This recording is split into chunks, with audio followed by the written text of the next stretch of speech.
तथान्न पेयम, अन्न के खजाने दूंगा आपके लिए,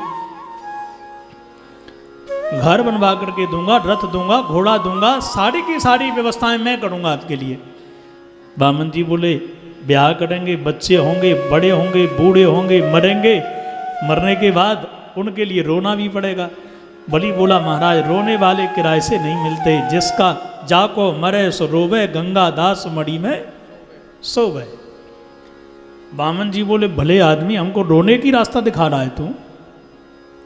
अरे रोना है तो तुम ही रो, हम क्यों रोए? बाल ब्रह्मचारी हंसती खेलती जिंदगी में आग लगा रहे हो। बलि बोला तो मैं रोने लगूंगा महाराज, बड़ी मुश्किल से ये 3 लोग की संपदा मिली है। जिस ब्राह्मण के साधु के चरण पखारो, यदि उसके लिए कुछ दियो नहीं जाए तो घर में दरिद्रता आ जाती है, ऐसा कहते हैं साधुजन। आप मांगिए ना।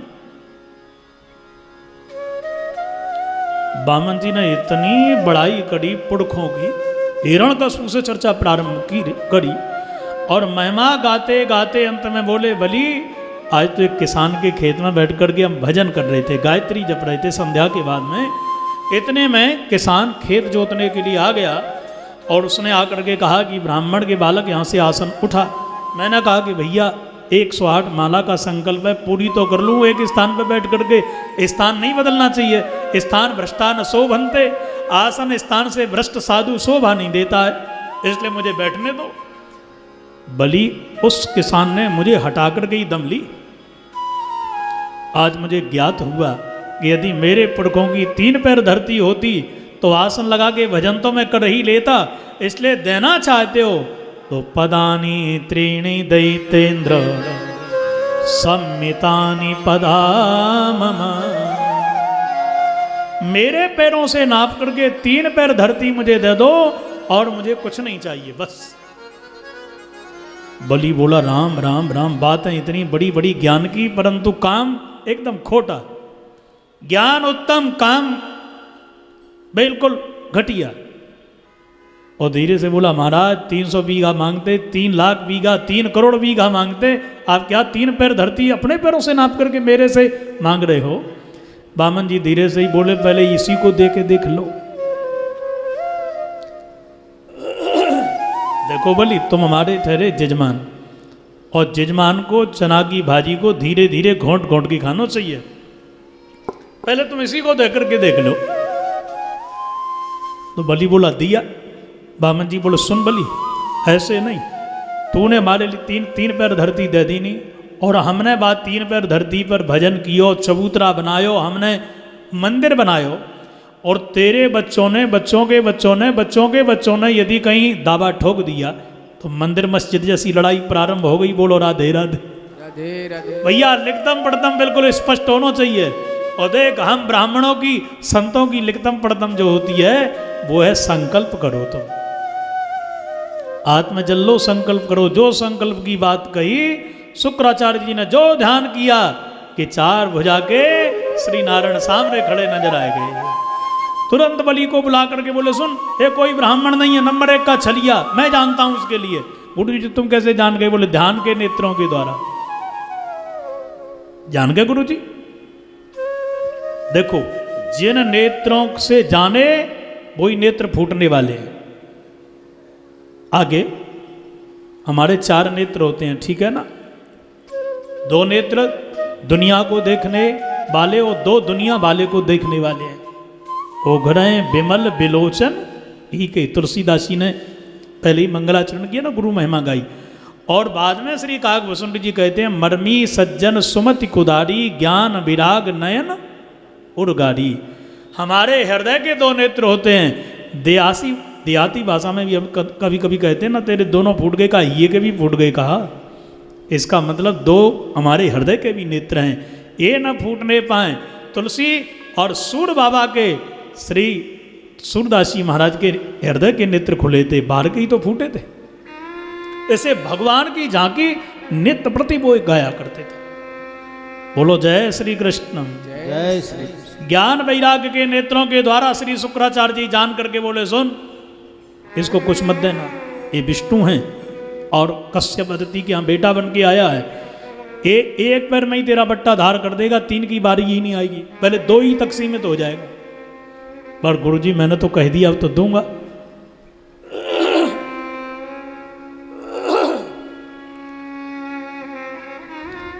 गुरु शुक्राचार्य जी बोले देखो धन को दान करना ही मानता नहीं है, 5 विभाग उसके करना चाहिए। और फिर कभी कभी झूठ बोलना भी अच्छा है। स्त्री सुनर्म विवाहे च प्रत्यर्थे प्राण संकटे गौ ब्राह्मणार्थे हिंसायाम नानतम स्यात् जुगुप्सितम। स्त्री से हास्य परिहास में, दुकानदारी में, प्राण बचाने के लिए संकट में, गौ ब्राह्मण की रक्षा में और किसी के ब्याह संबंध करवाने में झूठ बोलने में पाप नहीं लगता है। बलि कहता है गुरुजी मैंने तो कह दिया, अब तो मैं दूंगा। धर्म न दूसर सत्य समाना, धर्म न दूसर गाइए सत्य समाना। आगम निगम पुराण बखाना, आगम निगम पुराण बखाना। धर्म न दूसर सत्य समाना, धर्म न दूसर सत्य समाना। राजा बलि ने कहा गुरुदेव मैं झूठ नहीं बोलूंगा, मैं तो सत्य का पुजारी हूं, इसलिए सत्य बोलूंगा। गुरु शुक्राचार्य जी बोले तेरा सर्वस्व नष्ट हो जाए। बोले वो तो वैसे ही हो रहा है। बामन जी बोले इतनी देर क्यों लगा रहे हो भाई, संकल्प करना है कि नहीं। तब राजा बलि आ गया। भगवान गंगा सागर से जल डालने लगे। अन्य पुराण की चर्चा है गंगा सागर की टोटी में भी गुरु जी आकर के बैठ गए। चेला की संपत्ति की हर प्रकार से गुरु रक्षा करता है। चेला यदि समृद्धिमान है और बोले बलि ये कहाँ का गंगा सागर, तू पूजा में पुराना सुनाना लेकर के आ गया, जंग खाया हुआ। बलि बोला महाराज एकदम न्यू ब्रांड। एक ऐसे चौक हो गया। भगवान ने एक तृण दिया, जैसे ही टोटी से अंदर डाला गुरु जी की आंख लगी थी, आंख फूट गई। कोई दे तो टांग मत लड़ाओ बीच में। उससे कहो भाई 10 का नोट दे रहा है, 10 नहीं 11 दिए जाते हैं, 10 दान 1 दक्षिणा। भाई 100 रुपये मत दो, 10 का नोट और लगा दो इसमें, तो आपको भी उसका लाभ मिलेगा। तुम टांग अड़ाओगे, कोई दे रहा है भंडारी दे, कुठारी के पेट में दर्द हो भाई, अरे बहुत बढ़िया है देना। देखो इसके अनेक कारण है। भगवान ने गुरुजी की आंख इसलिए फोड़ी, जैसे मैं कह रहा था ना कि 4 नेत्र हमारे, 2 बाहर के 2 अंदर के, ज्ञान और वैराग। गुरुजी को ज्ञान तो हो गया कि ये ब्रह्म है, तो भगवान कहते हैं जब ज्ञान हो गया तो वैराग क्यों नहीं हो रहा है, क्यों चेला की संपत्ति से चिपके हुए हो। ज्ञान रूपी नेत्र के लिए छोड़ दिया, क्योंकि ज्ञान तो हो गया, वैराग नहीं हो रहा है, इसलिए वैराग रूपी नेत्र को फोड़ दिया। दुनिया के लोग, हम लोग इसलिए परेशान हैं। ज्ञान तो सबको है, हर व्यक्ति कहता है को नहीं है अपनो भैया, को नहीं है, भगवान नहीं है केवल। तो भगवान को क्यों नहीं भजते हो, क्यों नहीं पकड़ते हो।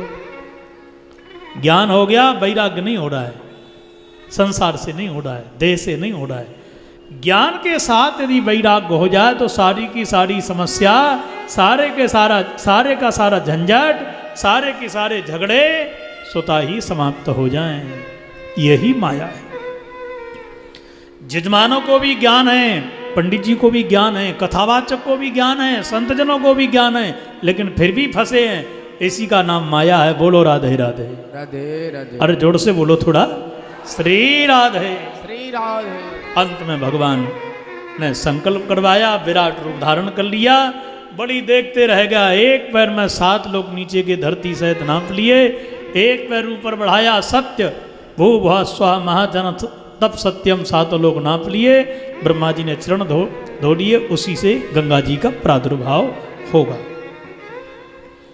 भगवान ने बंदी बना करके बलि को नीचे डाल दिया। कहा द्वाभ्याम क्रांता मही सर्वा तृतीयम उपकल्पया। अब तुम्हारा 2 में सब कुछ चला गया, 2 चरण में मैंने सब कुछ नाप लिया, बताओ तीसरे का क्या करोगे। नहीं दोगे तो नरक जाओगे, जो कहा है वो देना पड़ेगा। बलि ने कहा सरकार धन बड़ा कि धनवान, दाता बड़ा कि दान। बोले दाता धनवान बड़ा होता है। तो महाराज मैं प्रार्थना करता हूं कि करो नृतम तत्र भवेत प्रलंबनम पदम तृतीयम कुर्सीष्ण में निजम। आप अपना चरण मेरे माथे पर रख दीजिए। अर्थात कहने का तात्पर्य मैं अपने आप को आपके हवाले करता हूँ। समर्पण भक्ति इसी का नाम है। दो व्यक्तियों को मिली, विभीषण जी को मिली और दूसरे राजा बलि को मिली। समर्पण कर दो, और हम समर्पण करते ही नहीं हैं। यदि हम समर्पित हो जाएंगे तो सामने का रक्षक हमारी रक्षा अवश्य में करेगा। बालक नन्हा सा माँ के लिए समर्पित है तो माँ काम कहीं भी करती रहे, भोजन बनाएगी, 1 घंटा हो गया है, सो रहा है, थोड़ी देर में देखती हूँ, देख करके आएगी, पन्ना से कहीं गिर नहीं जाए, क्योंकि थोड़ा थोड़ा बड़ा हो गया है, इसलिए कहीं ऐसा नहीं कि पल्ले को पकड़ करके झुक करके नीचे आ जाए, कहीं सीढ़ी पे तो नहीं जा रहा है, कहीं गैस की ओर तो नहीं जा रहा है। जब समर्पण बालक का है तो जैसे बालक की रक्षा माँ करती है, भगवान भक्त की रक्षा भी करेंगे। पर हमको भरोसा भगवान पे नहीं, भरोसा तो हमको जगत पे है। बोलो जय श्री कृष्ण। जय श्री कृष्ण। इसके बाद में यहाँ पर बलि के असुरों ने युद्ध प्रारंभ किया, बलि ने सबको शांत कर दिया और गुरु शुक्राचार्य और भगवान श्री हरि यहाँ से वामन जी गुरु जी को दक्षिणा दे करके संतुष्ट करके आए। भागवत में तो यहीं तक कथा है। इसके बाद में बलि ने सुतल लोक में भवन बनवाया, भगवान पहरेदार बने